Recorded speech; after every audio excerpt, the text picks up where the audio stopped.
4ஆம் அதிகாரம் 3வது வசனத்தை வாசிக்கும் போது, அப்பொழுது அம்மோனியனாகிய தொபியா அவன் பக்கத்தில் நின்று, அவர்கள் கட்டினாலும் என்ன,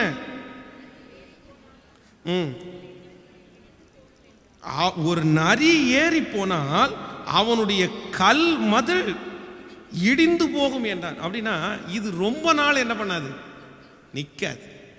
கட்டட்டும்பா, கட்டட்டும், ஆனா இது ரொம்ப நாள் என்ன பண்ணாது. இன்னைக்கு நிறைய பேர் நம்மளை பார்த்து அப்படி தானே சொல்லுவாங்க. ஆரம்பிச்ச உடனே ஆரம்பிக்கட்டும், எத்தனை நாள் ஓடுதுன்னு பார்ப்போமே, எத்தனை நாள் ஓடுதுன்னு தான் பார்ப்போமே, ஆரம்பிக்கட்டும். அது என்ன கொஞ்ச நாள் ஓடும், அதுக்கப்புறம் அவனே போய் உட்காந்துருவான். ஏற்கனவே 10 இடத்துல விழுந்துட்டு தான் இருக்கிறான், 20 இடத்துல விழுந்துட்டு தான் வந்திருக்கிறான். இதுவும் என்ன பண்ணாது. அங்க ஒரு மதில் சுவர் கட்டுறவங்க, பழுது பார்த்து கட்டுறவங்க, அவங்க கட்டிட்டு இருக்கும்போது வந்து கிண்டல் பண்றாங்க பாருங்க. கட்டட்டும் கட்டட்டும், ஒரு நரி ஏறி போனா அது நிற்காது, அது இடிஞ்சு விழுந்துடும் அப்படின்னு. எப்படி இருக்கும் நமக்கெல்லாம். அப்படி வந்து யாராவது ஒருத்தர் சொன்னாங்க அப்படின்னா, ஐயோ எவ்வளோ கஷ்டமாக இருக்காது. ஆனால் ஆண்டவர் என்ன அப்படின்னா, நரி இல்லடா, எவ்வளோ பெரிய மனுஷன் வந்து ஏறி போனால் கூட அதை இடிக்காத அளவுக்கு கர்த்தர் ஸ்ட்ராங் பண்ணுறாரு. சாந்து கையில் இல்லை, அங்கு கட்டப்படுகிற கல் கையில் இல்லை, பலன் யார் கையில் இருக்குன்னா என் தேவனாகிய கர்த்தருடைய கரத்திலேயே இருக்கிறது. ஹல்லேலூயா. கைகளை உயர்த்தி ஒரு ஹல்லேலூயா சொல்லலாம். அப்போது ஆண்டவருடைய பிள்ளைகள், அடுத்து எந்த தடைகளை நீங்கள் மாற்றணும் அப்படின்னா, நீங்கள் ஒரு காரியத்தை நீங்கள் ஆரம்பித்து செய்யும்போது சுற்றி இருக்கிறவங்க எத்தனை நாளைக்கு பார்க்கலாம், இது முடிவு போய் சேராது, இது முடிக்க மாட்டான், இவன் இடையிலே விட்டுட்டு போவான், பாதி வழியில் விட்டுட்டு போவான் அப்படின்னு உங்களை பார்த்து யாராவது ஒருத்தர் கிண்டல் பண்ணுவார்களே ஆனால், சொல்லுவார்களே ஆனால், நீங்கள் வருத்தப்பட வேண்டாம். உங்கள் கை தொடங்கினதை உங்களை கொண்டு முடிக்கிறதற்கு என் தேவன். நீங்கள் ஆரம்பிக்கிறது பாதி வழியிலே நின்று போவது இல்லை. நீங்கள் ஆரம்பிக்கிறது பாதி வழியிலே நின்று போவது இல்லை. கர்த்தர் ஆரம்பிக்க சொன்னதை ஆரம்பித்திருக்கிறீர்கள், கண்டிப்பாக கர்த்தர் முடித்து நிறுத்துவார். ஹல்லேலூயா. ஆமோதிக்கிறீங்களா? எத்தனை பேர் விசுவாசிக்கிறீங்க? என் கை முடிக்கும் சொல்லுங்க. என் கை துவங்கினது மட்டும் இல்லை, என் கை முடிக்கும் சொல்லுங்க. என் கை முடிக்கும் இல்லை, என் கையை ஸ்ட்ராங் பண்ணுவார் ஆண்டவர். அவருடைய எண்ணங்களை எல்லாம் கர்த்தர் தாறுமாறாக்குவார். நான் கட்டுகிறது, நான் தொடங்கிறது, அது பல தலைமுறைக்கு நிற்கும் சொல்லுங்க. பல தலைமுறைக்கு நிற்கும், அதை அழிக்கிறதற்கு முடியாது. ஆமென், ஆமென், ஹல்லேலூயா. அடுத்ததாக 4ஆம் அதிகாரம் 8வது வசனத்தை வாசிக்கலாம். எருசலேமின் மேல் யுத்தம் பண்ண எல்லாரும் ஏகமாய் வரவும் வேலையை தடுக்கவும் கட்டுப்பாடு பண்ணினார்கள். இது இப்போ பிரச்சனை கொஞ்சம் கொஞ்சமாக என்ன ஆகுது அப்படின்னா, இது வரைக்கும் கொஞ்சம் மெதுவாக இருந்தது, கொஞ்சம் கொஞ்சமாக சிவியர் ஆகிட்டே இருக்குது. இது வரைக்கும் நக்கல் பண்ணாங்க, கிண்டல் பண்ணாங்க, தடுக்க நினைச்சாங்க, அப்படியே போயிட்டு இருந்துச்சு. இப்போ என்ன பண்ணிட்டாங்கன்னா, எல்லாரையும் கூப்பிட்டு இவர்களுக்கு விரோதமாய் இவர்களுக்கு வேலையை தடுக்கவும் கட்டுப்பாடு பண்ணி, எருசலேமிலே யுத்தம் பண்ண எல்லாரும் ஏகமாய் வரவும் வேலையை தடுக்கவும் கட்டுப்பாடு பண்ணினார்கள். கவனிங்க, இவர்களுக்கோ அவர்களுக்கு சம்பந்தமே இல்லை, ஆனா காரணமே இல்லாம ஒரு பெரிய கூட்டத்தை கூப்பிட்டு இவங்களோட இப்ப என்ன பண்றாங்க அப்படின்னா சண்டைக்கு வர்றாங்க. கவனிங்க, நீங்கள் ஒரு தரிசனத்தை நிறைவேற்றுவதற்காக நிற்கும் போது உங்களுக்கு விரோதமாக எழும்புகிற அடுத்த தடை கற்கணும் அப்படின்னா காரணமே இல்லாம எதுக்கு கொண்டு வருவாங்கன்னா சண்டைக்கு, யுத்தம் பண்றதுக்கு வருவாங்க. அப்படி வந்து நிற்பாங்க, சண்டை போடலான்னு வந்து நிற்பாங்க. ஆனா வேதம் சொல்கிறது அந்த தடையும் ஆண்டவர் என்ன பண்ணாருன்னா அப்படியே முறியடித்து அடுத்த ஸ்டெப்பில் ஆண்டவர் அவனை கொண்டு போகிறார். ஆமேன் சொல்லுங்கள். ரொம்ப நிறைய இருக்கே. ஆமேன், ஒன்றும் பிரச்சனை இல்லையா? ஓகே ஓகே, நான் சொல்லிடுறேன், எல்லாம் ஷார்ட்டாக சொல்லிடுறேன். நீங்கள் எழுதுகிறவங்க கூட எழுதிக்கிங்க, இது ரொம்ப பிரயோஜனமாக இருக்கும். நீங்கள் வீட்டில் உட்காந்து இதை தியானித்து இதை நீட்டாக எழுதி, அப்போ ஒரு காரியத்தை துவங்கும் போது இத்தனை வந்தாலும் என் இருதயம் என்ன செய்யாது, பயப்படாது அப்படின்னு நீங்கள் சொல்லணும். ஆமேன். ஸோ 4ஆம் அதிகாரம் 10வது வசனத்தை வாசிக்கலாம். அப்பொழுது யூதா மனுஷர், சுமை சுமக்கிறவர்களின் பலன் குறைந்து போகிறது, மண்மேடுகள் மிச்சமா இருக்கிறது, நாங்கள் அலங்கத்தை கட்டக்கூடாது என்றார்கள். இப்போ என்ன வந்துச்சு அப்படின்னா, அடுத்து ஒரு மிகப்பெரிய தடை. வேலை செஞ்சவங்களுக்குள்ள எல்லாம் இதுவரைக்கும் ஸ்பீடா நாங்க கட்டுவோம், நாங்க ஊழியம் செய்வோம், நாங்க ஜெபம் பண்ணுவோம் அப்படின்னு சொன்னவங்களுக்கு டக்குன்னு என்னாச்சு, சோர்வு வந்துருச்சு. சோர்ந்துட்டாங்க, எல்லாருமே அலைஞ்சிட்டாங்க. இதுவரைக்கும் ஸ்பீடா ஓடுறவங்க ஸ்பீடா நின்னாதான் அந்த வேலையை செய்ய முடியும். இப்ப சோறு வந்தா அடுத்த ஸ்டெப் இவங்களால வேலை செய்ய முடியாது. ஆனால் வேதம் சொல்லுகிறது, அந்த சோர்விலும் ஆண்டவர் அவனோட இருந்து திரும்பவும் சோர்ந்து போகிறவர்களுக்கு பலன் கொடுக்கிற கர்த்தர் அவனுக்கு திரும்பவும் பலன் கொடுத்தார். ஸோ ஒரு ப்ராஜெக்டை ஆரம்பிக்கும் போது, ஒரு லக்கை ஆரம்பிக்கும் போது உங்களுக்கு சோர்வு வராமலே இருக்காது. சோறு வராமலே அவ்வளோதான் ஸ்பீடாக நான் ஓடிட்டேன், அவ்வளோதான் கடைசி வரைக்கும் இதே ஸ்பீடாக ஓடுவேன். இல்லை இல்லை இல்லை, கண்டிப்பாக இடையிலே சோர்வுகள் வரத்தான் செய்யும். ஆனால் நம்ம மனுஷனாக இருக்கிறதுனால அது வரும். ஆனால் சோர்ந்து போகிறதுக்கு பலன் கொடுக்குற கர்த்தர் நம்மோடு கூட இருக்கிறதுனால சோர்ந்து போகும்போது நம்மளை தட்டி கொடுத்து, இல்லை நீ கண்டிப்பாக ஓடுவேன், நீ போக வேண்டிய பிரயாணம் ரொம்ப தூரம்னு நம்மளை தைரியப்படுத்துகிற கர்த்தர் நம்மை வழி நடத்த வல்லவராக இருக்கிறார். இன்று இந்த செய்தியை கேட்கிற யார் உங்கள் ஓட்டத்தில் சோர்ந்து போனாலும் கர்த்தர் இன்னைக்கு பேசுகிறார், இல்லை தூசியை உதறிவிட்டு எழும்பி, நீ சோர்ந்து போகிறதுக்காக அழைக்கப்பட்டவன் அல்ல, உன் மூலமாய் ஆரம்பித்த இதை மூலமா நான் செஞ்சு முடிப்பேன், நீ சோர்ந்து போக வேண்டாம், கர்த்தர் உன்னை பலப்படுத்துவார், மீண்டும் கர்த்தர் உன்னை நிறுத்த வைப்பார். கைகளை அசைத்து ஒரு ஹல்லேலூயா சொல்லு. நெக்ஸ்ட் அடுத்ததாக 4ஆம் அதிகாரம் 11வது வசனத்தை வாசிக்கலாம். எங்கள் சத்துருக்களோ வென்றால் நாங்கள் அவர்கள் நடுவிலே வந்து அவர்களை கொன்று போடு மட்டும் அவர்கள் அதை அறியாமலும் பாராமலும் இருக்க வேண்டும், இவ்விதமாய் அவர்கள் வேலையை ஓய பண்ணுவோம் என்றார்கள். அடுத்து அவனுக்கு வருகிற ஒரு மிகப்பெரிய பிரச்சனை அப்படின்னா, நச்சிட்டே இருக்காங்க. என்ன பண்ணிட்டு இருக்காங்கன்னா, சும்மா சும்மா ஒரு நச்சு. என்ன சொல்றாங்க அப்படின்னா, எங்கள் சத்துருக்களோ வென்றால் நாங்கள் அவர்கள் நடுவிலே வந்து அவர்களை கொன்று போடு மட்டும் அவங்க அதை தெரியாமல் இருப்பாங்க, அவ்வளோதான் நான் சாகடிக்க போகிறோம், சாகிற வரைக்கும் தெரியாமல் வேலை செய்வாங்கடா அப்படின்னு சொல்லி அப்படி நச்சிட்டே இருக்காங்க. ஆனால் அதையும் கர்த்தர் தாண்ட செய்தார். ஆமென் சொல்லுங்கள். ஸோ நெக்ஸ்ட் அடுத்ததாக வாசிக்கலாம். 4ஆம் அதிகாரம் 12வது வசனத்தை வாசிக்கலாம்.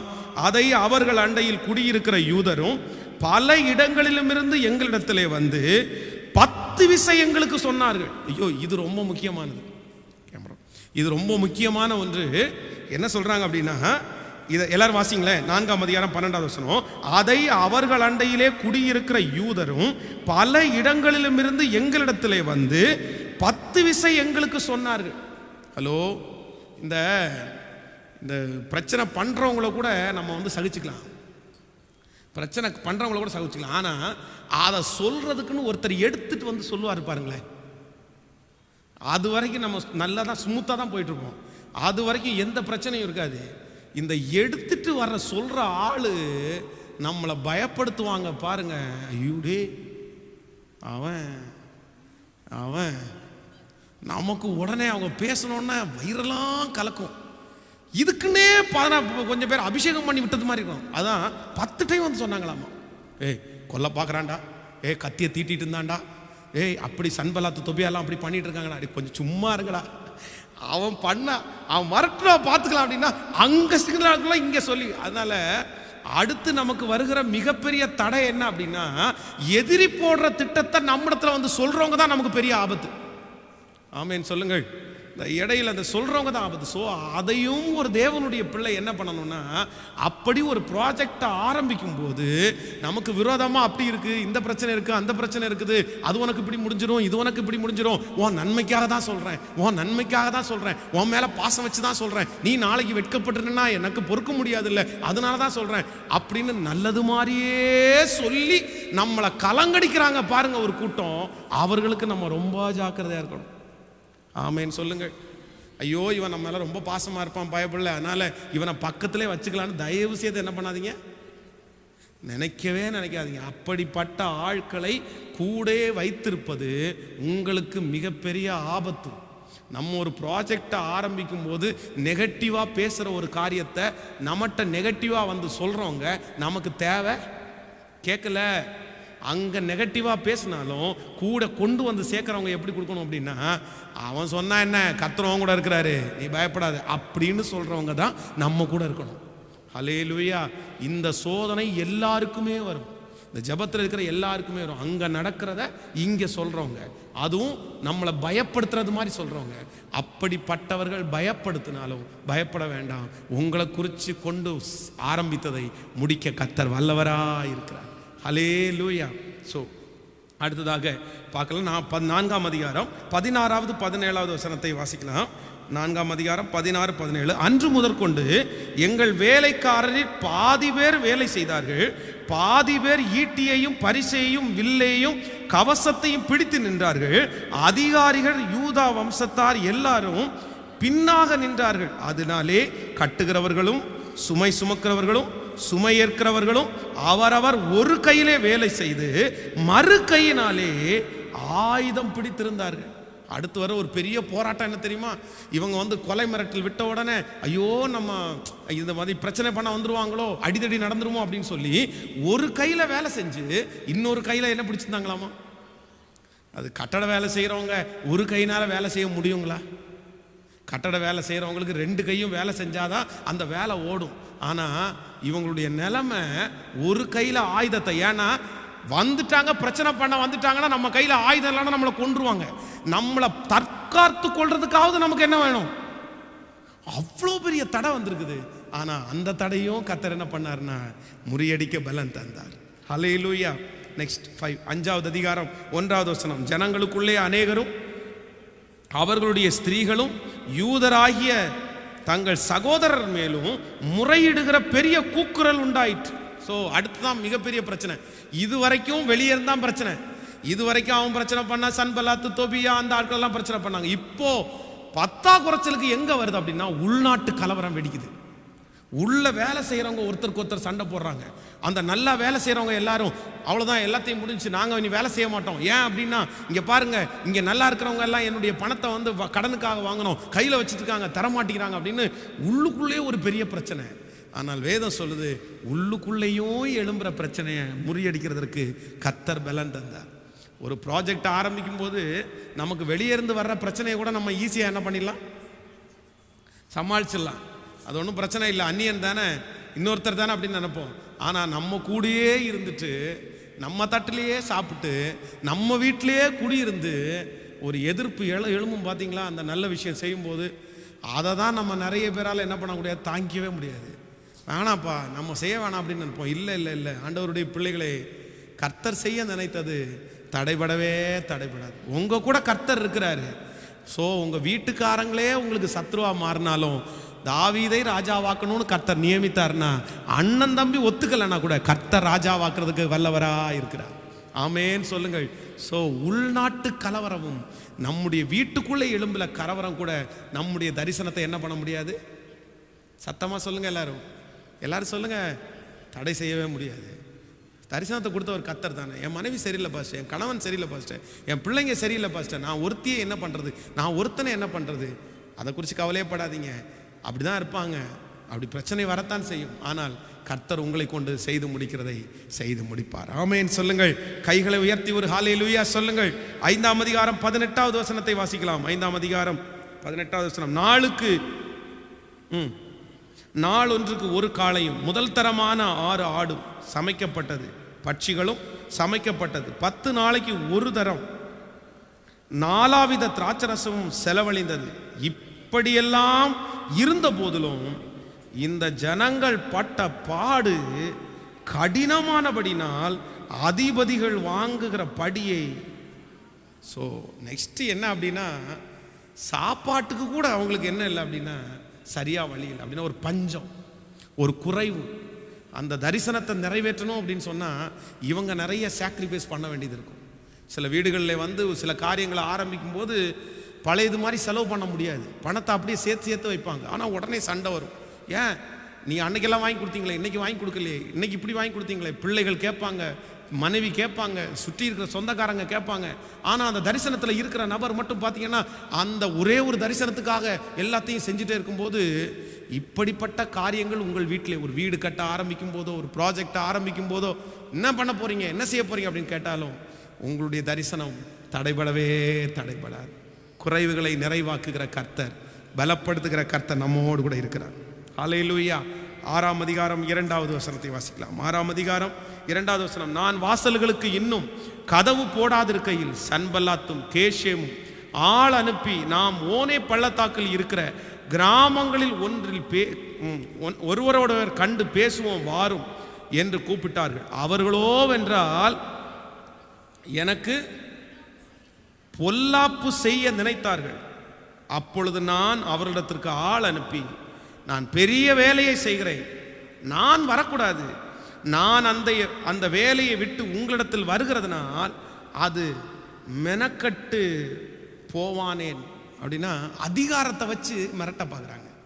வாங்க, எனக்கும் உனக்கு என்னப்பா, வந்து பேசுறதுக்கு என்ன இருக்குது, வந்து காரணமே இல்லாமல் ஒரு மனுஷன் நம்ம 2 பேரும் பார்த்து பேசுவோம் அப்படின்னு சொல்லி கூப்பிடுறான். ஆனால் வேதம் சொல்கிறது அதையும் தாண்ட கர்த்தர் பலன் தந்தார். ஆமென்.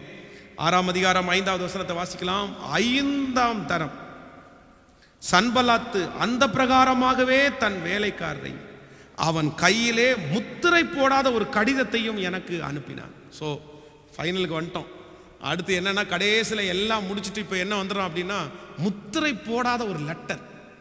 இல்லை, நம்ம ஆட்கள் வந்து எதுக்கு பயப்படுறாங்களோ இல்லையோ, எதுக்கு பயப்படுவாங்க, மொட்டை கடிதாசிக்கு பயப்படுவாங்க. ரைட்டிங்கில் வந்துச்சுனாலே நமக்கு இதுக்கு அப்படியே காலெல்லாம் நடுங்கும். என்னடா கோர்ட்லேருந்து வந்திருக்கு, என்னடா ஸ்டேஷன்லேருந்து வந்திருக்குது அப்படின்னு நினைப்போம்.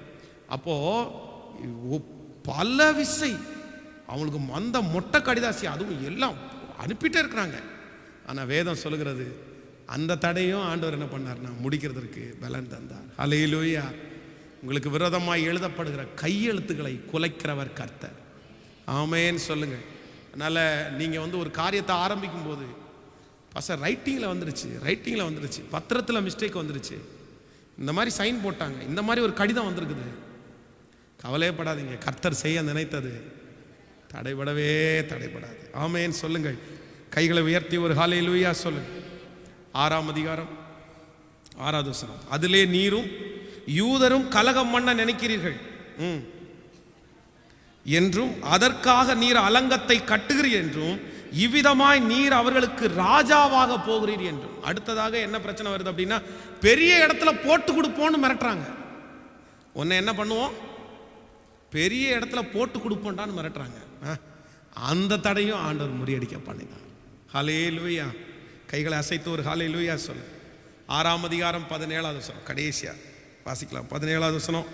அந்த நாட்களில் யூதேயாவில் பெரிய மனிதரிடத்திலிருந்து தொபியாவுக்கு போகிறதும் தொபியாவினிடத்திலிருந்து அவர்களுக்கு வருகிறதுமான கடிதங்கள் அநேகமாக இருந்துச்சு. சன்பலாத்து போட்ட கடிதம் வேற, தொபியா போட்டது வேற. இப்போ என்னன்னா, அந்த ஊர்லே இருக்கிற பெரிய மனுஷங்க இருக்காங்கல்ல, அவங்க கொஞ்சம் கடிதத்தை யாருக்கு அனுப்புவாங்களாமா, சன்பலாத்து தொபியா இந்த மாதிரி டீமுக்கு அனுப்பி அவங்க அதோட சேர்த்து வச்சு அப்படியே சைன் போட்டு, அப்படின்னா நாங்கள் ஒருத்தரா இல்லடா, நாங்கள் வந்து கூட்டா நின்று உனக்கு எதிராக என்ன பண்ணுறோம், கொடி பிடிக்க போகிறோம் அப்படின்னு. இங்கே பாரு, என் கூட இந்த ஆட்கள் சேர்ந்துட்டாங்க, இந்த வக்கீல் சேர்ந்துட்டாரு, இந்த அரசியல்வாதி சேர்ந்துட்டாரு, இந்த போலீஸ்காரர் சேர்ந்துட்டாரு, நாங்கள் வெயிட்டாக தான் வர்றோம். இதுக்கு முன்னாடி நான் எழுதின லெட்டரை நீ மதிக்கலை, நான் எழுதின லெட்டரை தூக்கி போட்ட, இப்போ பாரு ஸ்ட்ராங்காக அவனுக்கு ஒரு லெட்டர் அனுப்புகிறேன் அப்படின்னு. அதுவும் இங்கே சொல்லுகிறது, கடிதங்கள் 52 நாளில் அவனுக்கு அத்தனை கடிதத்தை அனுப்பியிருக்காங்க. ஸோ ஆனால் துவங்கினவர் முடிப்பார். ஹல்லேலூயா.